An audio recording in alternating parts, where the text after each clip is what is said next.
ধানের শীষের প্রতীকের লোকেরা হা ভোটকে জয়যুক্ত না করার পিছনে তারা না ভোট দিতে বলেছেন। তারা বিভিন্ন প্রোপাগান্ডা ছড়িয়েছেন। নারীদের যদি বস্তাবন্দি করতে হয় তাহলে হাতে ভোট দিন, সংবিধান থেকে যদি বিসমিল্লাহ উঠিয়ে নিতে হয় তাহলে হাতে ভোট দিন। এভাবে অনেক কোটেশন দিয়ে তারা অপপ্রচার চালিয়েছে। একটা অনলাইন পেজ পাবেন কাঠের কেল্লা নামে। হ্যাঁ ভোটে ভোট দিয়ে একে জয়যুক্ত করেছেন। নির্বাচন কমিশনের দেয়া হিসেব অনুযায়ী গণভোটে ভোট দিয়েছেন 7,76,95,023 জন ভোটার, যা মোট ভোটের প্রায় 60.84%। এর মধ্যে 4,82,660,000 জন হ্যাঁ ভোট দিয়েছেন, যা কাস্ট হওয়া মোট ভোটের 68.06%। না ভোট দিয়েছেন 2,20,71,726 জন ভোটার, যা কাস্ট হওয়া ভোটের প্রায় 31%। লক্ষণীয় যে ভোটারদের 60%-এরও বেশি গণভোটে অংশ নিয়েছেন এবং তা জাতীয় সংসদের নির্বাচনের চেয়েও 1% বেশি। বাংলাদেশের নাগরিকরা অত্যন্ত সুস্পষ্ট এবং দ্বিধাহীনভাবে জুলাই জাতীয় সনদের সংবিধান সংস্কারের প্রস্তাবসমূহের অনুকূলে তাদের রায় দিয়েছেন। এই রায় থেকে এটা স্পষ্ট যে বাংলাদেশের নাগরিকদের বৃহদাংশ আর পুরনো ব্যবস্থায় ফিরে যেতে বা স্থিতাবস্থা বহাল রাখতে চান না।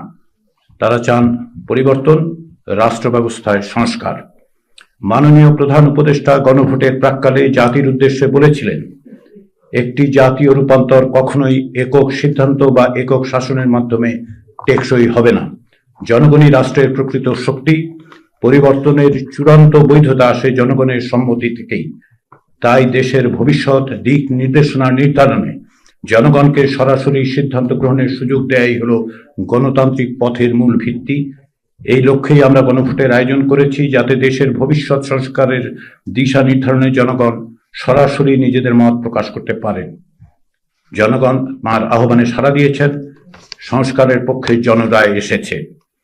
গণভোটে দেয়া জনগণের রায়কে কেবল সংখ্যার বিবেচনায় দেখলেই হবে না।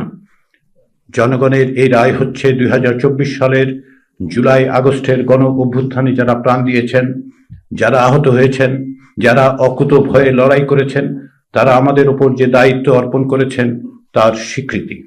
তাদের দেয়া দায়িত্ব পালনের জন্য জনগণের অঙ্গীকার। প্রায় 16 বছর ধরে যে বীরের রক্তস্রোত, মাতার অশ্রুধারা, নির্যাতিতের হাহাকার, তার যেন আর পুনরাবৃত্তি না ঘটে, সেই বিষয়ে প্রাতিষ্ঠানিক কাঠামো গঠনের জন আকাঙ্ক্ষার প্রকাশ। সার্বভৌম জনগণের অভিপ্রায়ের যে প্রকাশ ঘটেছিল 2024 সালের গণ অভ্যুত্থানের মধ্য দিয়ে, তাই পুনর্বার এই রায়ে প্রকাশিত হলো। আমাদের এই বিষয়গুলো বিস্তৃত হবার সুযোগ নেই। গণভোটের প্রচার ও জনসচেতনতা তৈরির কাজে আমরা সমাজের বিভিন্ন স্তরের মানুষের কাছ থেকে যে সহযোগিতা ও সমর্থন পেয়েছি, তার জন্য আমরা আন্তরিকভাবে কৃতজ্ঞ। রাজনৈতিক দলসমূহ, প্রশাসনের কর্মকর্তা ও কর্মচারীবৃন্দ, জনসমাজ বা সিভিল সোসাইটির সদস্য ও গ্রামাঞ্চলের বেসরকারি উন্নয়ন সংস্থাগুলো প্রচারের কাজে ব্যাপকভাবে সাহায্য করেছেন। আমি বিশেষ করে উল্লেখ করতে চাই জুলাই শহীদদের পরিবার, জুলাই যোদ্ধা, জুলাই রাজবন্দী, বৈষম্য বিরোধী ছাত্র আন্দোলন, সুশাসনের জন্য নাগরিক সুজন, চাকুরিতে বয়সসীমা বৃদ্ধি, সাধারণ শিক্ষার্থীদের কথা। তাঁরা স্বতঃপ্রণোদিত হয়ে সংগঠিতভাবে প্রচার চালিয়েছেন। আমাদের দপ্তরের কর্মচারী ও কর্মকর্তারা অত্যন্ত নিষ্ঠার সঙ্গে অকুণ্ঠ চিত্তে অতিরিক্ত সময় এবং শ্রম দিয়েছেন। এর পাশাপাশি ব্যক্তিগত উদ্যোগে অফলাইনে অনলাইনে অসংখ্য মানুষ প্রচার চালিয়েছেন। তাদের সকলের কাছে আমরা আন্তরিকভাবে কৃতজ্ঞ। সংস্কৃতি বিষয়ক উপদেষ্টা মোস্তফা ফারুকীর নেতৃত্বে তার সহযোগীরা প্রচার ভিডিও তৈরির মাধ্যমে অনলাইনে ভোটারদের উদ্বুদ্ধ করেছেন এবং ভোটের গাড়ির মাধ্যমে তা গ্রামান্তরের মানুষের কাছে সেই বার্তা পৌঁছে দিয়েছেন।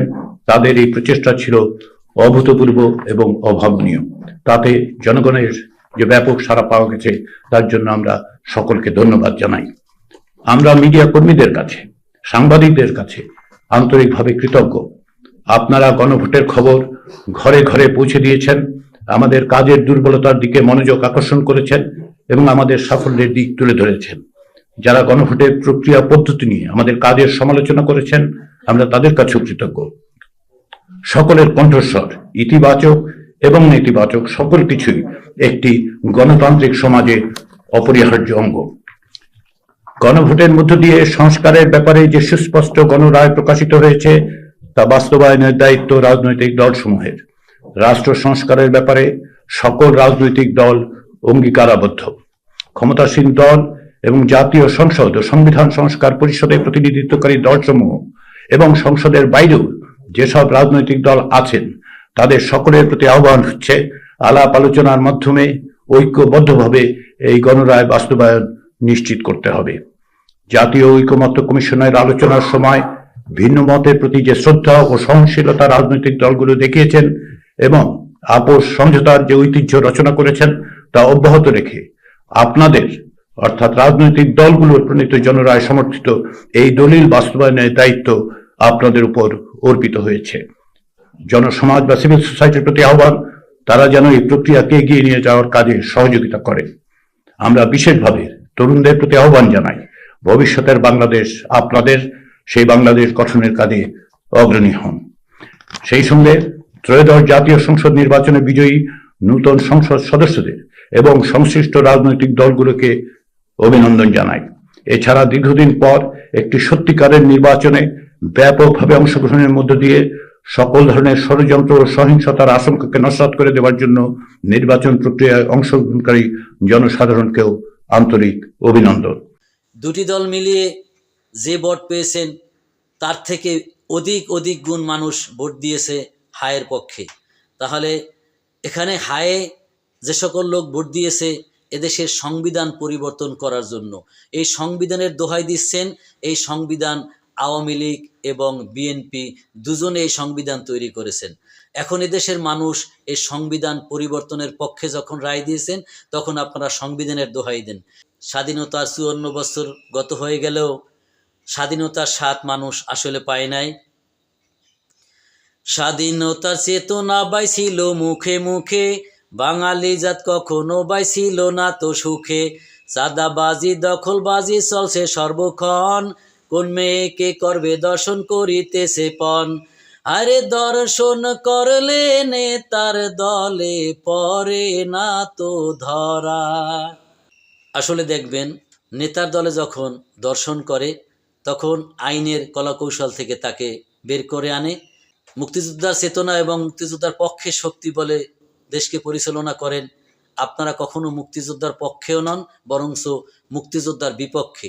তাই যদি না হয় তাহলে বঙ্গবন্ধু শেখ মুজিবুর রহমান রক্ষীবাণী বাহিনী মুক্তিযোদ্ধাদের কেন হত্যা করলো?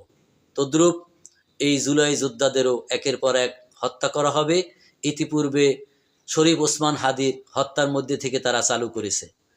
আসুন, এদেশের আপামর জনতা 24-এ গণ অভ্যুত্থানে যেভাবে ঝাঁপিয়ে পড়েছিলেন, আবার আমাদের এই দেশকে রক্ষা করতে হলে, এদেশের সার্বভৌমত্বকে রক্ষা করতে হলে, দেশের মজলুম জনতার কথার অধিকার ফিরিয়ে দিতে হলে, তাদের অধিকার ফিরিয়ে দিতে হলে, তাদের বাঁচার অধিকার ফিরিয়ে দিতে হলে আরেকবার আপনাকে আমাকে রাজপথে লড়াই করে তাদের হাত থেকে, ফেসিবাদের হাত থেকে দেশকে রক্ষা করতে হবে। নূতন ফেসিবাদ ভারতের প্রেসক্রিপশন অনুপাতে এদেশকে ধীরে ধীরে অন্ধকারের দিকে ঠেলে দিচ্ছে। ভারত তার স্বার্থ হাসিল করার জন্য হাসিনাকে ট্রাম্প কার্ড হিসাবে ব্যবহার করছেন। ভারত যদি আমাদের বন্ধু রাষ্ট্রই হতো তাহলে পৃথিবীর কোনো রাষ্ট্রে ফেসিবাদকে স্থান দিল না, অথচ সেই ফেসিবাদ হাসিনাকে ভারতে স্থান দিল। তাহলে কি ভারত আমাদের বন্ধু রাষ্ট্র? নিশ্চয়ই না। আমরা একটি ইনসাফ ভিত্তিক রাষ্ট্র কায়েম করার সকলেই পক্ষে থেকে এদেশের ফেসিবাদকে দূর করব। আমা তাওফিকি ইল্লা বিল্লাহ। আসসালামু আলাইকুম ওয়া রাহমাতুল্লাহ।